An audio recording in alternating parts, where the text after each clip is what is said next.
हरिशंकर तिवारी, मुख्तार अंसारी, अतीक अहमद और राजा भैया, ये सिर्फ नाम ही नहीं पूरे राज्य को चलाने वाली ताकतें थी।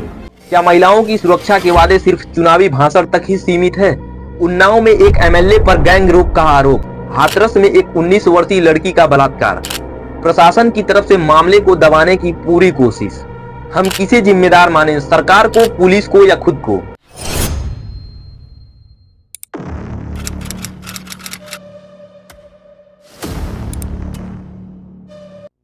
नमस्कार दोस्तों, इंडिया में क्राइम, पॉलिटिक्स और मीडिया का एक ऐसा जाल फैला है जहां अक्सर सच को दबाया जाता है या फिर उसे कुचल दिया जाता है। आज हम उन की प्लेयर्स की बात करेंगे जो इस नेक्सस का हिस्सा है। उत्तर प्रदेश में क्राइम और पॉलिटिक्स का रिश्ता नया नहीं है। अतीक अहमद, मुख्तार अंसारी और राजा भैया जैसे नाम इस सिस्टम के पीछे खड़े हैं। अतीक अहमद 1989 में पहली बार एमएलए बने, लेकिन 160 प्लस क्रिमिनल केसेस थे जिसमें मर्डर, किडनैपिंग और जबरदस्ती वसूली शामिल थे। मुख्तार अंसारी एक और बाहुबली लीडर जिस पर मर्डर, रियोट्स और इलीगल एक्टिविटीज के चार्जेस थे। पूर्वांचल से लेके बुंदेलखंड तक क्राइम सिंडिकेट का पूरा नेटवर्क फैला था। ये mafia illegal mining, land grabbing और शराब की तस्करी से करोड़ों का गेम खेलते थे। कानून का काम न्याय दिलाना है, लेकिन जब वही कानून करप्शन में डूबा हो तो आम आदमी कहां जाए? विकास दुबे इनकाउंटर इस बात का सबूत है कि कैसे गवर्नमेंट सिस्टम क्राइम से लड़ने के नाम पे अनलॉफुल एक्टिविटीज को बढ़ावा देता है। पॉलिटिकल लीडर्स ऑफिसर्स को इशारों पे काम करवाते हैं और जो ऑफिसर्स इनकार करता है उसकी कैरियर खत्म कर दी जाती है। अभी सुनिए, सिपाही, दीपक, एक गाना बजाएंगे, उसमें तुमको ठुमका लगाना, ठीक है? आज नहीं ठुमका लगाओगे तो सस्पेंड कर दिए जाओगे। पूरे सिस्टम में सबसे ज्यादा पीड़ा एक आम आदमी को सहनी पड़ती है। एक्सटॉर्शन, जमीन हड़पना और झूठे मामलों से लोगों की जिंदगी तबाह हो जाती है।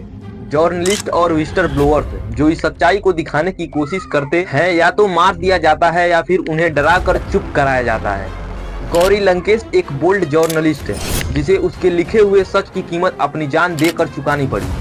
संदीप शर्मा एक जर्नलिस्ट है जिसने इलीगल सैंड माइनिंग एक्सपोज की, लेकिन उसे जानबूझ के ट्रक से कुचल दिया गया। क्या हम सिर्फ तमाशा देखने वाले हैं या इस पूरे नेक्सस को तोड़ने की कोशिश करेंगे? उत्तर प्रदेश सिर्फ एक राज्य ही नहीं बल्कि पूरा पॉलिटिकल पावर हाउस है, लेकिन इसकी सियासत का दूसरा चेहरा इतना काला है जिसे जानना काफी जरूरी है।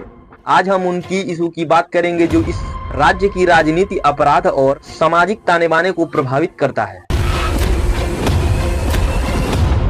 उत्तर प्रदेश में अपराध कोई आम बात नहीं, लेकिन पिछले कुछ दशकों से ये राज्य भारत में क्राइम हॉटस्पॉट बन चुका है। यूपी में हत्याएं, अपराध और यौन अपराध लगातार सामने आ रही हैं। हालांकि पर कैपिटा क्राइम रेट की तुलना में कुछ अन्य राज्यों की स्थिति भी खराब है।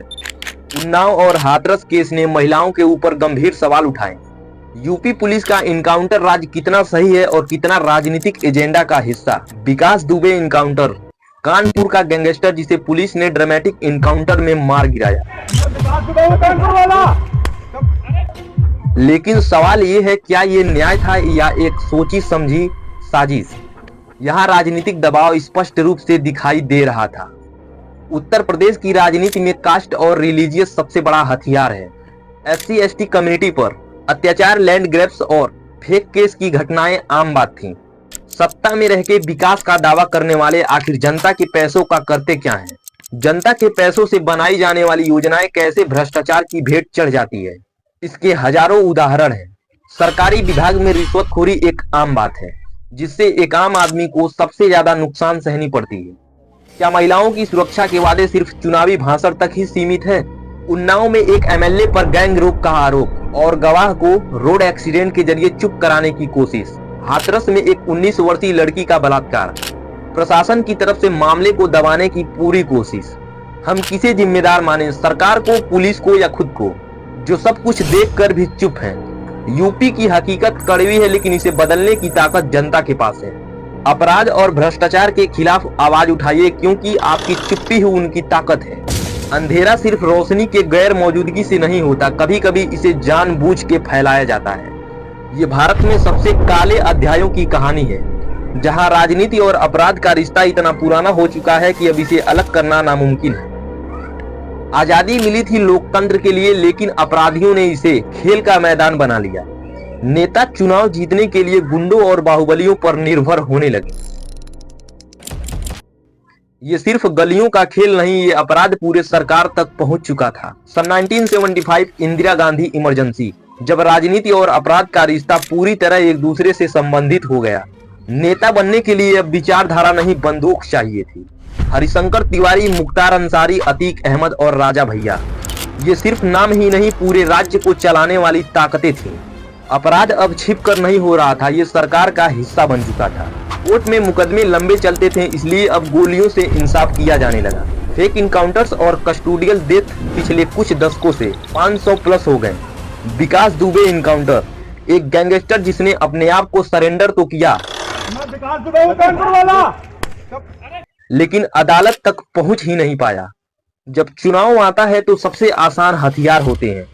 मुजफ्फरनगर दंगे में धर्म के कारण 63 लोग मारे गए और 40,000 लोग एक धर्म से दूसरे धर्म में बदलाव किए गए। एक गांव में 2 लड़कों की मौत और पूरे गांव में दंगा फसाद। इसका कारण पॉलिटिकल पार्टीज ने गेम खेला, तबाही सिर्फ आम जनता के लिए थी। उन्नाव में एक विधायक ने एक नाबालिग लड़की का रेप किया और उसके पिता की पुलिस कस्टडी में मौत। हाथरस में एक दलित लड़की की गैंग रेप और पुलिस ने रातों रात सबूत को जला दिया। आज भारत में आधा से ज्यादा विधायक अपराधी हैं। राजनीति, अपराध और नौकरशाही अब एक ही सिस्टम के हिस्से हैं। जो जेल में होने चाहिए आज वो संसद में बैठे हैं। अगर आप सच बोलते हैं तो मारे जाते हैं और झूठ बोलते हैं तो उनकी जीत हो जाती है। ये सिर्फ कहानी नहीं, उत्तर प्रदेश की हकीकत है। उत्तर प्रदेश भारत का सबसे बड़ा राज्य, लेकिन क्या ये सिर्फ राज्य है या एक युद्ध का मैदान?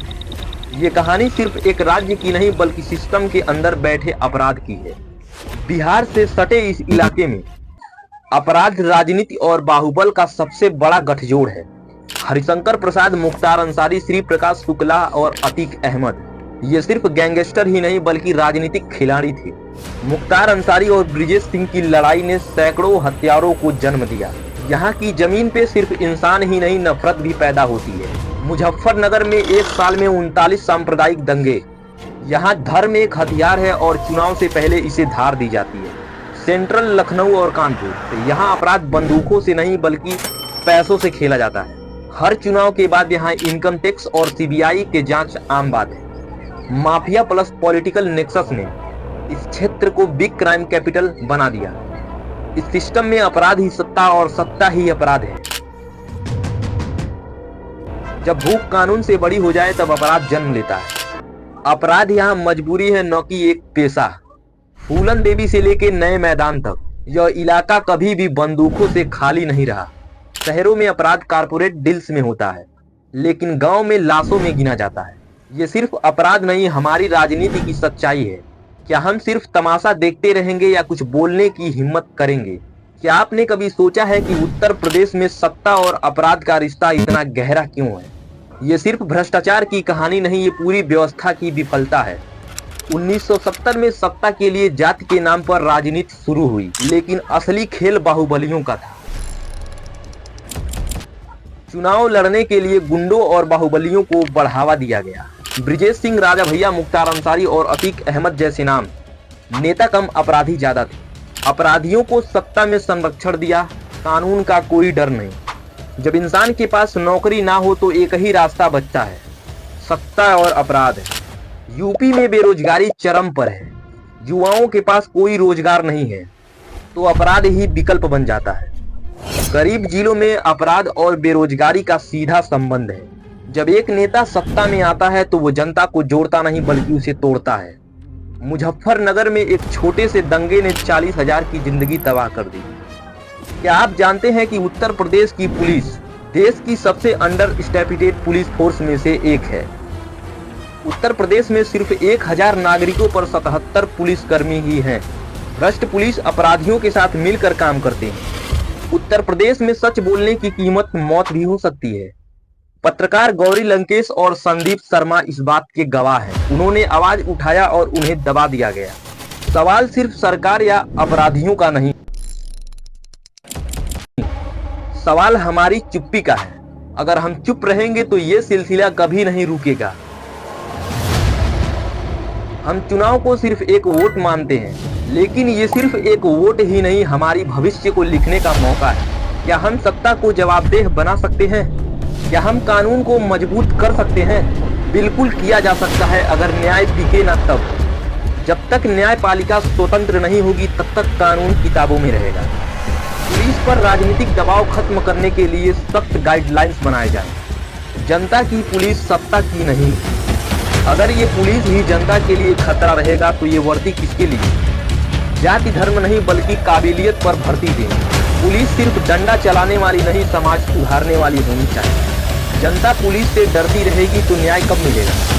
1861 के कानून से अब काम नहीं चलेगा। कानून वो होनी चाहिए जो आज की जरूरतों को पूरा करे, ना कि 150 साल पुराना। उत्तर प्रदेश सिर्फ भारत का एक राज्य ही नहीं बल्कि आईना है। अगर बदलाव यहाँ आता है तो पूरा देश बदल सकता है। ये सिर्फ कहानी नहीं, हमारी हकीकत है। अब इसे बदलने का वक्त आ गया है। तो दोस्तों, आई होप ये वीडियो आप लोगों को समझ में आया होगा, और इसी तरह का यूजफुल वीडियो देखने के लिए आप लोग चैनल को सब्सक्राइब कर दें और बेल आइकन को प्रेस कर दें। जय हिंद, जय भारत।